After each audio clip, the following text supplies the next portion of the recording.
T of n-1 plus 1, এটা হচ্ছে first. ওকে, এরপরে তোকে কি করতে হবে, তুই দেখছিস যে তোর যে টি এন এর ইকুয়েশনটাতে টি n-1 আছে। এবার তোর সেকেন্ড টাস্ক হবে এন এর জায়গায় n-1 বসানো। ভালো করে বোঝো না, টি এন এর ইকুয়েশনে তুই দেখছিস টি অফ n-1 আছে। এবার তোকে কি করতে হবে, এই এন এর জায়গায় n-1 কে এখানে রিপ্লেস করতে হবে। তার মানে তুই যদি এন এর জায়গায় n-1 কে রিপ্লেস করিস তাহলে টি এখানে হয়ে গেল n-1, তাই তো? এন এর জায়গায় n-1 যাচ্ছে, আর কিছু ভাবার দরকার নেই। তাহলে এখানে কি হয়ে যাবে, এন পুরো লিখতে হবে n-1 ওকে প্লাস 1, কার কোনো প্রবলেম? তাহলে অ্যাকচুয়ালি এটা কত গিয়ে দাঁড়ালো, টি অফ n-2 প্লাস 1, এটা কার ভ্যালু গিয়ে দাঁড়ালো, টি অফ n-1 এর। কার কোনো প্রবলেম এত অবধি? এটা আমার নতুন ইকুয়েশন, এই পার্টটা, ঠিক আছে? সবুজকে তো আজকাল কেউ ভ্যালুই দেয় না, আমি দিই। এরকম 3-4টে বেরিয়ে গেছে জুলাইতে কত কিছু, জুলাইতে 4-4টে ফার্স্ট টাইম 21 জুলাই দেখলাম, 4-4টে, বাপরে। যাই হোক, টি n-1 বেরোলো। এবার দেখ টি n-1 এর ইকুয়েশনে তুই দেখতে পাচ্ছিস n-2 এসছে। তার মানে তোর নেক্সট টাস্ক কি হবে, n-2 কে রিপ্লেস করা এন এর জায়গায়। অবভিয়াসলি এটা হচ্ছে তোর প্রাইমারি ইকুয়েশন, এখানে সব রিপ্লেস করবি। কেউ আবার n-2 কে n-1 এ রিপ্লেস করে দিস না, n-2 কে রিপ্লেস করবি এন এর জায়গাতে। রিপ্লেস করে ফেল সবাই, রিপ্লেস করলে হ্যাঁ হ্যাঁ অবশ্যই চলতেই থাকবে। স্টেপ 2 যতক্ষণ পারবি চালিয়ে যাবি, সরি স্টেপ 1 যতক্ষণ পারবি চালিয়ে যাবি। হ্যাঁ এখনো স্টেপ 1-এই আছি আমরা।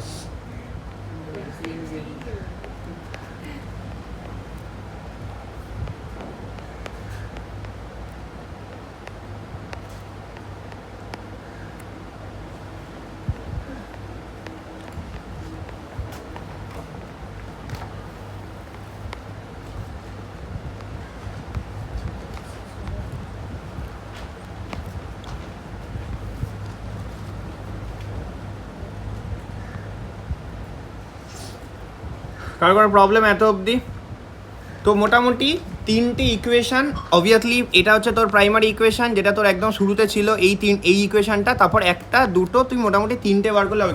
কেউ যদি চাস আরও যেতে পারিস, আমার দরকার নেই, নেসেসারি নয়। 3টে মিনিমাম তোকে স্টেপ 1-এ দেখাতে হবে, 3টে ইকুয়েশান। তো এটা হচ্ছে ফার্স্ট ইকুয়েশান, মার্কিং করে দে পাশে, লিখতে হবে। এটা হচ্ছে 1 নম্বর, এটা হচ্ছে 2 নম্বর, আর এটা হচ্ছে 3 নম্বর ইকুয়েশান। মার্কিং করতে হবে, ঠিক আছে? 3টে ইকুয়েশান তোকে ম্যান্ডেটারি লাগবে। এবার এই 3টে ইকুয়েশানকে স্টেপ 2-তে শুরুতে লিখে ফেল, এই 3টে ইকুয়েশানকে ফ্রেশ করে। স্টেপ কখনোই জাম্প করবি না, কোন টিচারকে খাতা দেখছে বলা যায় না, তার জন্য বলা। একটা ছিল টি n-1 প্লাস 1, তারপর টি n-1, কি হলো রে?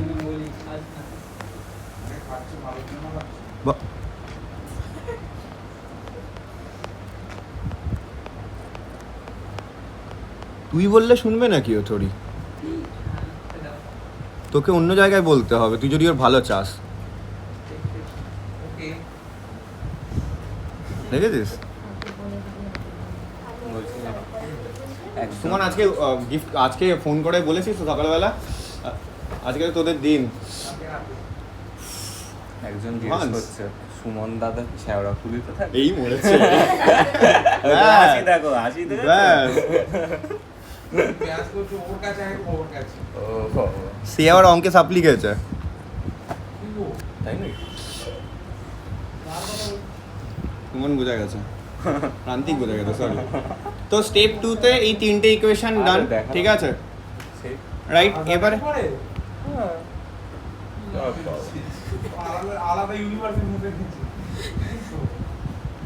ভাই ওকে 11 থেকে কেউ সহ্য করতে পারতো না আমার এখানে, ও এখনও করছে। যাই হোক, তো এই হচ্ছে 3টে ইকুয়েশান। এবার তোকে কি করতে হবে, এবার তোকে অরিজিনাল ব্যাক সাবস্টিটিউশন এই লাইন থেকে শুরু হবে। দেখে নে, প্রথম যে ইকুয়েশানে টি n-1 ছিল, সেকেন্ড ইকুয়েশানে এদিকে টি n-1 আছে। তোকে কি করতে হবে, সেকেন্ড ইকুয়েশানকে ফার্স্ট ইকুয়েশানে রিপ্লেস করতে হবে, বাংলায় পরিবর্তন কার্যকর করতাম। এখানে টি n-1 আছে, এখানে টি n-1টা এখানে আছে। তোকে কি করতে হবে, এই টোটাল ইকুয়েশনটাকে এখানে রিপ্লেস করে দিতে হবে। মানে টি n-1 ইকুয়াল টু কত, এটাকে এখানে রিপ্লেস করে দিবি। মানে 2কে 1-এ বসিয়ে পাই, যেরকম ছোটবেলায় আমরা করতাম। 2কে 1-এ বসিয়ে করে ফেল। এটাই স্টেপ 2 এর ভেতরে লিখবি রিপ্লেসিং, হ্যাঁ হ্যাঁ একদম রিপ্লেসিং ইকুয়েশন লিখে করতে হবে ইকুয়েশন 2 ইন্টু ইকুয়েশন 1 করে ফেল। তাহলে কি আসছে Tn-1, ঠিক আছে। আচ্ছা n-1 লিখবি না, nই লিখবি। T of n equal to, এদিকে কী ছিল, একটা স্টেপ জাম্প করবো না অ্যাকচুয়ালি, জাম্প করলেই প্রবলেম হয়ে যাবে। প্রথমে অরিজিনাল ইকুয়েশনটাকে লেখ, তারপরে চেঞ্জ কর। কি হয়ে যাবে, Tn-1 মানে এটা ছিল, তো এটাকে এখানে রিপ্লেস করি n-2 প্লাস 1 প্লাস 1। এখানে একটা লিখে দিবি যে 2কে একে বসিয়ে, বা সিম্পল ম্যাট, এরকম একটা লিখে দিবি শর্টে, তাহলেই হবে। তাহলে এখানে অ্যাকচুয়ালি আমার সাম আপ ইকুয়েশনটা কত বেরোলো, T অফ n-2। আমি সহজটা দেখাচ্ছি, শক্তও আসবে, ঠিক আছে, এটা একদম বেসিক। অনেকগুলো করাবো আমি, মোটামুটি যেগুলো এসছে বিটেক লেভেলে সেগুলো সব আমার কাছে করা আছে সাম আপ, ওগুলো করবি তোরা। n-2 প্লাস 2, কারণ এত প্রবলেম আছে। এটা কার ভ্যালু বেরোলো, T অফ n এর, তাই তো। এবার কে চলে এসছে, এটা Tn-2 চলে এসছে, তোর কাছে অলরেডি Tn-2 আছে, রিপ্লেস করে দে আবার। বল কি হয়েছে বল, মানে 2কে একে বসালাম, ঠিক আছে, শর্টে লিখলাম। এবারে থার্ড ইকুয়েশনকে আবার একে বসিয়ে দে, ঠিক আছে। তো এখানে লিখতেই পারিস তোরা যে রিপ্লেসিং ইকুয়েশন নাম্বার 3 ইন্টু 1 লিখতেই পারিস, লিখে ফেলবি। হ্যাঁ অবশ্যই, এটা করছি।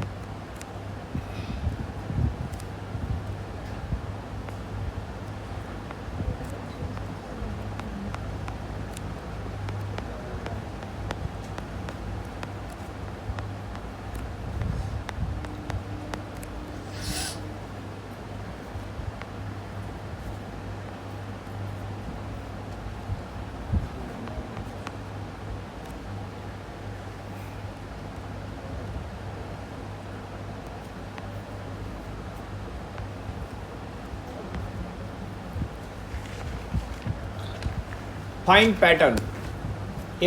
এবার নেক্সট টাস্ক হচ্ছে তোকে তোর প্যাটার্ন খুঁজে বার করতে হবে যে কোন প্যাটার্নে অ্যাকচুয়ালি প্রবলেমটা চলছে। এরপরে আর তোকে লিখতে লাগবে না, এরপরে তুই নিজে পরেরগুলো লিখতে রাখবি। যেখানে 3টে প্যাটার্ন তোর কাছে আছে, তুই বুঝতে পারছিস কোন প্যাটার্নে চলছে, তাই না। পরটা কী হবে বল, n-4 plus 4, n-5 plus 5, n-6 plus 6, n-7 plus 7, এর কোনো চলবে না। আর কোন প্যাটার্ন আছে, এই সেম প্যাটার্ন ভালো করে দেখ, এত অবধি বোঝ। প্রথমে 2কে একে রিপ্লেস করলি, এটা পেলি, তারপর 3কে আবার একে রিপ্লেস করলি, ইউ গেট দিস। এই যে এখানে লিখে নে না রিপ্লেসিং, এখানে লিখে দে রিপ্লেসিং 3 ইন্টু 1। স্নেহা বোঝা গেছে, স্নেহা তোর 8 ছিল, 8ই রয়ে গেছে না, 8.08 ছিল, মানে 0.08 কমে গেছে, তাই তো। ঘুমিয়ে পড়েছিল পরীক্ষা দিতে দিতে আমি দেখছি ঘুমাচ্ছে তো আমাদের পরে ওয়েসের দিন 1 ঘন্টা ঘুমাচ্ছে না করে। হ্যাঁ তুই বলছিলি বিবিএ তো বসে ঘুমোতে লাগে, এক্সামে বিবিএতে ঘুমোতে লাগে, বিবিএ সাবজেক্টগুলো। আমার তো পেপার ঘুম তোদের যেগুলো মাইনর পেপার, ওগুলো সেগুলো ওদের মেজর পেপার। তারপর ওরা কি পড়ে, ওয়ার্ড, এক্সেল, পাওয়ার পয়েন্ট, ওইগুলো নাকি ওদের শক্ত লাগে। ভাই পড়াশোনা ছেড়ে দিই ওরা। হ্যাঁ সময় স্নেহা স্নেহারটা ওয়েসের দিন হ্যাঁ ঘুমাইনি হয়তো রাতে, আচ্ছা বোতল থেকে জল বের করে চলে পরীক্ষা দিতে দিতে প্রতিদিন আমি এটাই করেছি। আমি সিরিয়াসলি নেটওয়ার্কে পরীক্ষা ওই কফি প্যাকেট পকেটে করে নিয়ে যাস নি কেন, তোর তো সেই কফি প্যাকেটে কাজ হয়ে যায়, বিশাল এনার্জি চলে আসে। কফি প্যাকেট কোথায় গেল? আমার শরীরটাও খারাপ ছিল আগের দিন, পড়তেও পারিনি ভালো করে। নেটওয়ার্কিং অ্যাকচুয়ালি আমাদের রিভিশনের টাইম ছিল। আচ্ছা এবারে তোরে কি করতে হবে, আর কটা স্টেপ একটু 2-3টে লিখে তারপর ছেড়ে দিতে হবে। পরেরটা লিখে নে, যাতে তুই প্যাটার্নটা দেখাতে পারিস যে তুই প্যাটার্নটা বুঝে গেছিস। পরেরটা কি হবে, লিখে ফেল, জাস্ট বেশি না, 1-2 লেখ তাহলেই হবে। +4, এই প্যাটার্নটাই তোকে ওইখান থেকে খুঁজে বার করতে হবে। যতবার তুই ব্যাক সাবস্টিটিউশন করবি তোকে প্যাটার্ন খুঁজে বার করতে হবে, আর লেখার দরকার নেই, কত অবধি যাবে কেউ বেশি লেখার দরকার নেই, না 2 লেখ।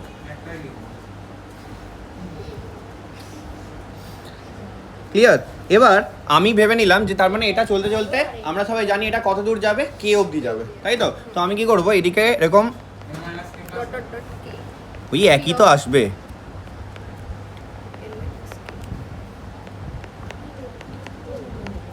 প্লাস এটা কত হবে কে হবে, এইটার কথা আমি বলছিলাম যে যোগ হতে হতে যখন আসবে ওই যে কে কে লিখে দিয়েছিলাম যে এই কেটাই এটা, তো এখানে লিখে দিতে হবে kth টাইম।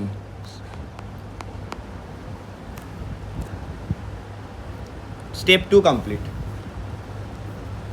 এত অবধি কারোর প্রবলেম থাকলে বলবি।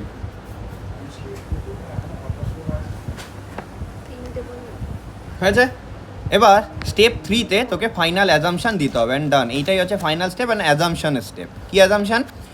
তোকে অ্যাজিউম করতে হবে যে অ্যাজিউম n-k ইকুয়াল টু 0। তোকে অ্যাজিউম করতে হবে n-k ইকুয়াল টু 0। কেন অ্যাজিউম করতে হবে n-k ইকুয়াল টু 0? আমি অ্যাজিউম করে নিলাম যে এটাই লাস্ট স্টেপ, এই স্টেপের পরে আমার আর এগোনোর কোনো জায়গা নেই, তার মানে আমি 0-তে পৌঁছে গেছি, তার মানে এই ঘরটা 0 হয়ে গেছে, তাই না আমি থামছি। কখন তুই থামি আমরা রিকারশনে? টার্মিনেশন কন্ডিশন না এলে থোড়ি না থামি। তো এইটা হচ্ছে সেই কন্ডিশনটা যখন তুই থামলি, মানে ওই একদম স্টার্টিং ইকুয়েশন যেটা লিখে রেখেছিলি। অবশ্যই এটা তো আমি জানি না যে থামবো কোথায়, তো আমি অ্যাজিউম করে নিলাম এখানে আমি থেমে গেছি। তুই যদি চাস লিখতে পারিস, আমি ওই জন্য অ্যাজিউম করলাম n-k ইকুয়াল টু 0। ঠিক আছে, তাহলে n ইকুয়াল টু কত আসবে? তুই যদি চাস ওটা ওখানে লিখে দিতে পারি। আমি অ্যাজিউম করলাম যে n-k ইকুয়াল টু 0। কেন? বিকজ এটাই টার্মিনেশন কন্ডিশন, আর আমি লাস্ট স্টেজে পৌঁছে গেছি, এরপরে আমার যাওয়ার দরকার নেই হ্যান ত্যান। ঠিক আছে, যত দুঃখের কথা আছে লিখে দিবি, লিখে দিয়ে তারপর n-k-তে চলে যাবি, কারণ কোনো প্রবলেম এত অবধি। তাহলে এবার তোকে লেখ ফাইন্ড, এবার তোকে টি অফ এনটাই অ্যাকচুয়ালি বার করতে হবে ফাইনালি। কীভাবে? এবার জাস্ট রিপ্লেস কর লাস্ট যে ইকুয়েশনটা ছিল সেখানে n-n, কে এর জায়গায় n বসালাম, প্লাস এখানেও n বসিয়ে দিলাম, এখানে এলো T of 0 plus n। T of 0 মানে অলরেডি আমরা জানি 1 প্লাস n, তার মানে আমার ফাইনালটা গিয়ে দাঁড়ালো n+1। তাহলে অ্যাকচুয়ালি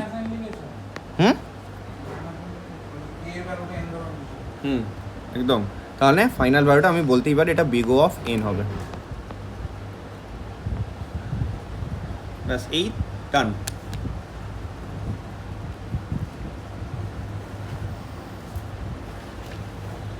যখনই কোনো ফাংশন বেরোবে লিখে দিবি ওটা লিনিয়ার, কোয়াড্রেটিক, কিউবিক, নাকি এক্সপোনেনশিয়াল, নাকি লগারিদমিক, সবসময় পাশে লেখা ইম্পর্টেন্ট। পাশে লিখে দিবি ইট ইজ লিনিয়ার ফাংশন। যেটা করছি তার উপর কি এখানে ওই টাইম কমপ্লেক্সিটিটা চেঞ্জ হয়ে যাবে? কিসের টাইম কমপ্লেক্সিটি? মানে আমি ধরো 1 ধরে করতাম, হ্যাঁ, কি 1 ধরে করতে? আর n-k equals to 1। n-k equal to 1 কোনো ইস্যু নেই, তুই ধরতেই পারিস। এখানে যেহেতু তোর টি অফ 0 দিয়েছে, এখানে তোকে অঙ্ক দেখতে হবে। এখানে তোকে বলে দিয়েছে n এর ভ্যালু